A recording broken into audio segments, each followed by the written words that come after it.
ভালো আছি, কিন্তু এখনো মাঝে মাঝে এমন কিছু মুহূর্ত আসে যখন হঠাৎ করে তোর নামটা মাথায় বাজে। ঠিক যেমন হঠাৎ বৃষ্টি নামে শুকনো আকাশে। তুই চলে গেছিস অনেক দূরে, কিন্তু তোর ছায়াটা এখনো আমার পাশে হেঁটে চলে। আমি রাস্তা দিয়ে হাঁটলে ভিড়ের মাঝে কখনো মনে হয় তুই ডাকলি, কিন্তু ঘুরে দেখি কেউ নেই। তুই জানিস, তোকে ছাড়া আমি বাঁচতে শিখে গেছি, কিন্তু বেঁচে থাকার মানে ভুলে গেছি।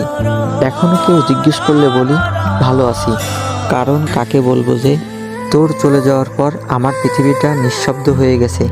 আগে যেখানে শব্দ ছিল, এখন সেখানে শুধু নীরবতা। আর আমি সেই নীরবতার ভিতরেই আমি প্রতিদিন হারিয়ে যাই।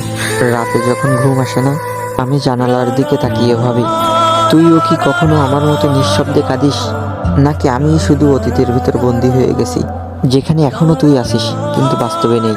সবাই ভাবে আমি তোর কথা ভুলে গেছি, কিন্তু আমি আজও তোর জন্য জায়গা রেখেছি। আমার ভিতরের সবচেয়ে নরম জায়গাটা, যেখানে কেউ ঢুকতে পারে না, যেখানে তোর হাসিটা এখনো শব্দে বাজে। তুই চলে গেছিস, কিন্তু তোর অনুপস্থিতি এখন আমার সবচেয়ে বড় উপস্থিতি।